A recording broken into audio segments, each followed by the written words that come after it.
Have you ever felt like you were stuck, asking yourself, how do I find clarity and purpose when everything around me feels overwhelming?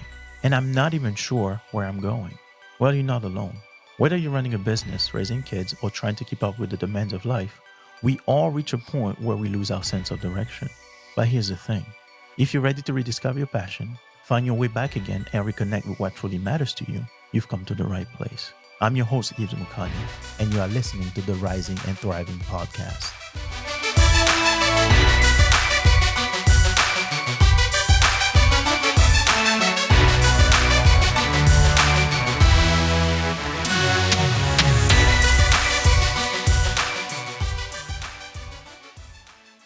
Hi, everyone. Welcome back. Welcome back. Welcome back. Welcome back to your go to space for self discovery, mindset shift, and practical strategies to help you live a more purpose driven life. I'm excited about today's episode because it's one I know many of you we relate to. Who am I really? If you're in your 30s or 40s and you're feeling stuck, struggling with a sense of direction, or feeling lost outside of your career, this episode is for you.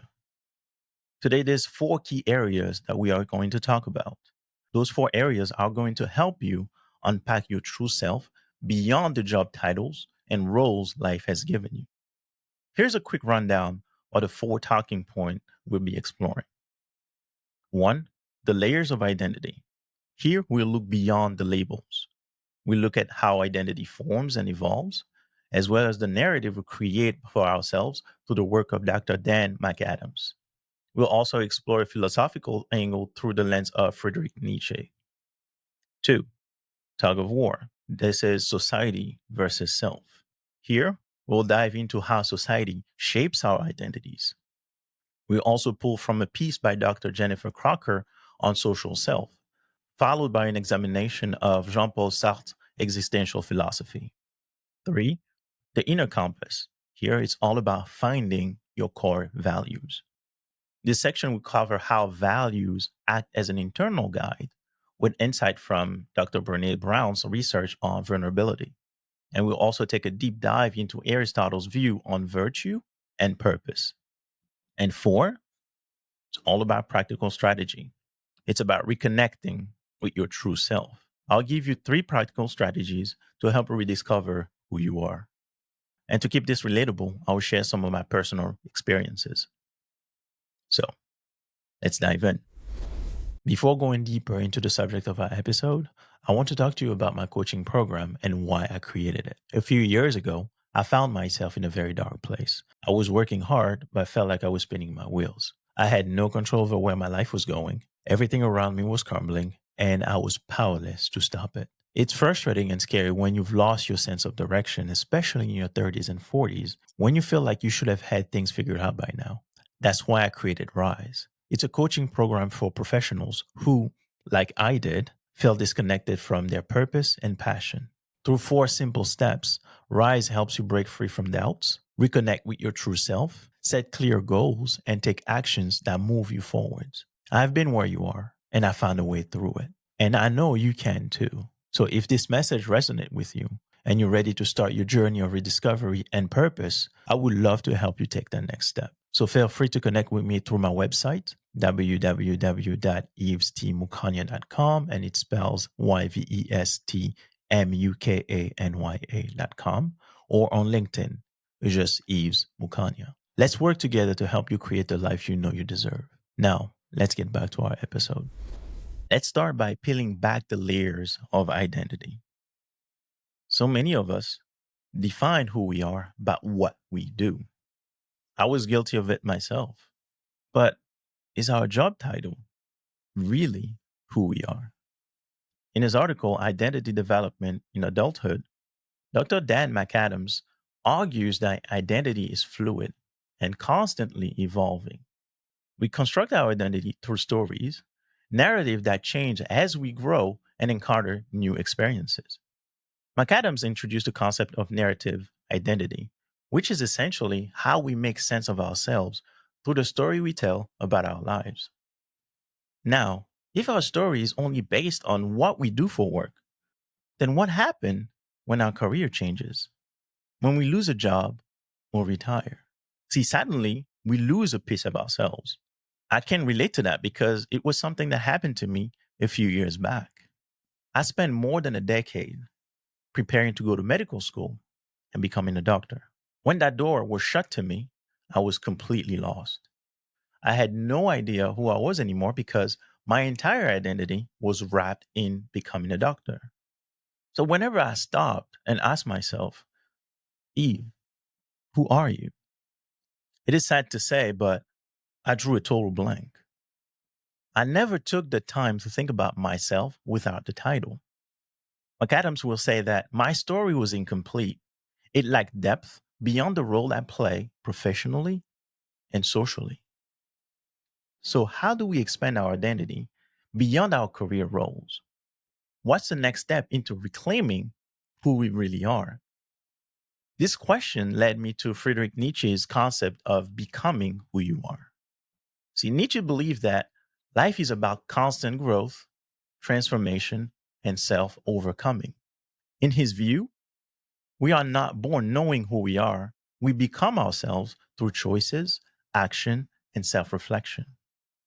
This ties beautifully with modern day psychology, which tells us that true self awareness comes from continuous introspection and the courage to question the roles we've attached ourselves to. By embracing change and evolution, we move beyond rigid labels like lawyer, manager, doctor, supervisor, and reconnect with a more fluid, true version of ourselves. But what happened when society's expectation clash with who we want to become? That brings us to our next point: society versus self. Whether we like it or not, society's expectation heavily influence who we think we should be. We often measure our success by external standards like status, wealth, titles, and over time, we lose touch with what we actually want. Dr. Jennifer Crocker's article, The Contingency of Self Worth, explore how we tie our identity to external validation, whether that's praise at work, social media approval, or societal's expectation. This contingent self worth make us feel like we are only as good as our last success, therefore trapping us in a cycle of constantly seeking approval. I take my own culture as an example. I'm from the Democratic Republic of Congo. Our societal norms are very conservative and we value intelligence through education. So in my father's generation, it was easy to see someone with three master's degrees, and a lot of them held doctorate. When I was growing up, there were only four paths that I could choose from: engineering, medicine, accounting, and law. And I also remember going to visit my parents' friends. The question I would be asked were, how was school? And what are you going to do in the future? If I told them that I wanted to become a doctor, a lawyer, an engineer, they were very happy. And that label got attached to me. So the next time they will see me, they'll say, oh, yeah, you Eve, the son of so and so, the future doctor, the future lawyer. When they talk about a parent, oh, yeah, they are the parent of the future doctor, not the parent of the future engineer. Even when I was going back in my own family, talking to my uncles and aunts and cousins, everybody was always telling me how proud they were to have a future doctor in the family, to have a future lawyer in the family. And because of that, a lot of doors were easily opened to me. However, because of the pressure that I was experiencing from my environment, it was very difficult for me to change course or to change my goals, even if I felt like I was no longer in alignment with them. For instance, I could not go to my parents and tell them that I no longer wanted to become a doctor, but instead I wanted to become a musician. There's nothing wrong about becoming a musician, but in my culture, it's not a profession that is valued. And I can guarantee you that as soon as I said that, all hell would have broken loose. I would have had an intervention. Some of my uncles, family members, cousins would have been called to talk to me and to bring some sense in my head, according to them. and to show me how big of a mistake I was making. I'm sure that many Congolese felt lost because they went into their career solely because of societal pressure. Crocker's research will explain this as we as a culture are relying too much on external definitions of success instead of tuning into what truly matters to us as individuals. Let's take a philosophical perspective to this. Here we turn to Jean Paul Sartre's existential philosophy, which asserts that existence precedes essence. Sartre argue that we are not born with a predefined identity. Instead, we have the freedom and responsibility to create ourselves. Society might push certain roles on us, but ultimately, it is up to us to choose who we want to be. And that's something that I understood much later in life. In order for me to be happy, in order for me to express who I truly am, it was up to me to choose the direction I wanted to take and to choose the person I wanted to become. All along, the choice has always been mine. Modern psychology supports this with the concept of self determination theory, which emphasizes autonomy as one of the core pillars of personal fulfillment. Sartre's idea reminds us that no matter what society expects, we are the author of our own lives. It's freeing, but also requires us to be courageous in stepping away from the labels society wants to impose on us. So, if we are free to create our identity, how do we know what truly matters to us? How do we find our internal guide?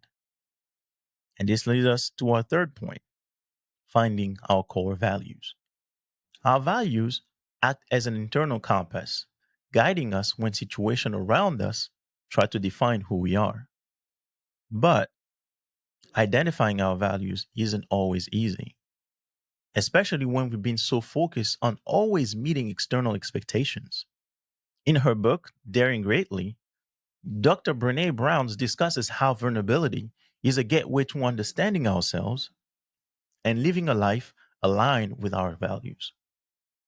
Brown emphasizes that knowing our values and living by them requires us to be vulnerable, vulnerable to rejections, vulnerable to criticisms, and sometimes vulnerable to failures. My journey of rediscovery began when I asked myself a simple question: what do I truly care about? Through self reflection, I realized my values centered around freedom, family, and most importantly, creating a deep connection with others and helping them in a more personal way. This understanding helped me shift gears and explore different career options that were more aligned with those values.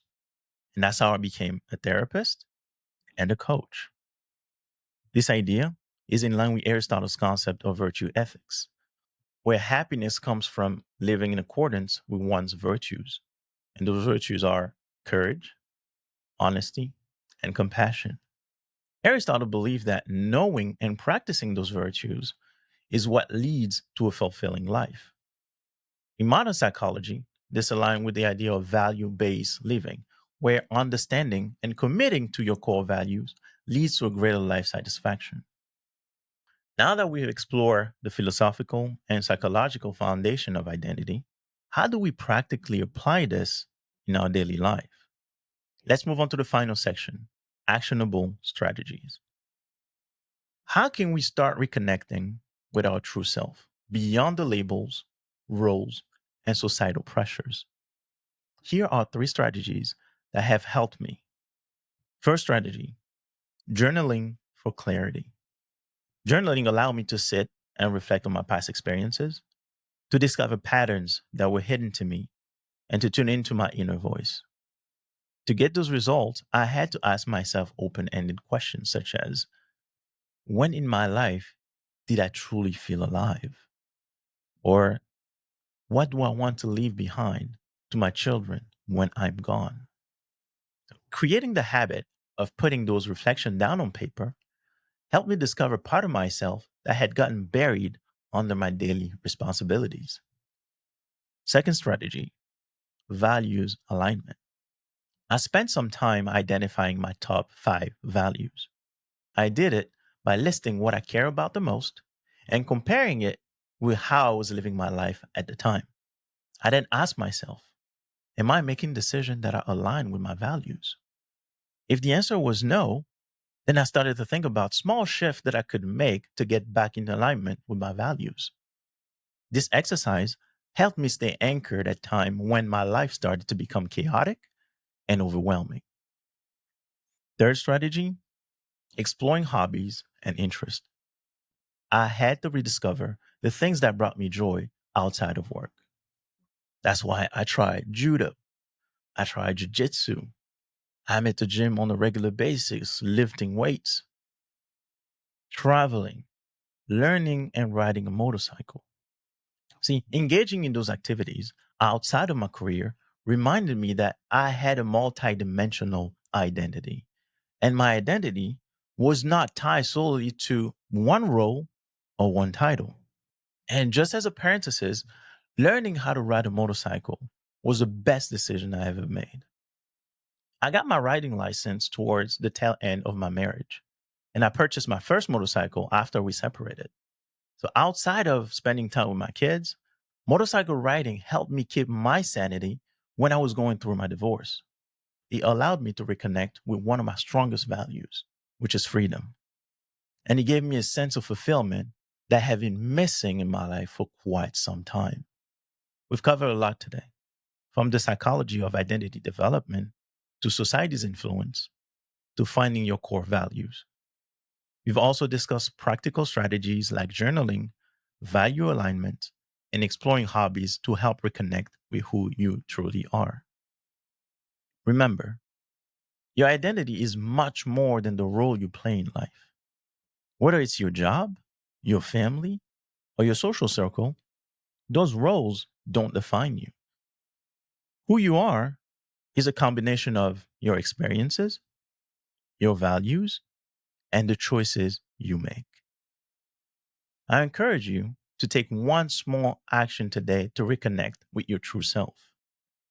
Maybe it's starting a journal or simply asking yourself, what do I care about beyond work? Hey guys, I hope you enjoyed today's episode as much as I did. I really want to know though, what did you learn? What stuck with you? I love hearing from all of you, whether you're a current listener, a past client, or someone just finding the show. And while you're at it, do me a favor. If you're listening from your favorite podcast app, hit that subscribe button, leave a 5-star review, and throw in a 5-star rating. It really helps us grow and reach more people like yourself. If you're watching us on YouTube, don't forget to subscribe and drop a comment below. Your support goes a long way. When you leave a review, you're helping us spread this message and change the world one person at a time. It makes a huge difference. So thank you so much for being here, for your support, and for helping us rise together. Until next time, my friends, keep rising and thriving.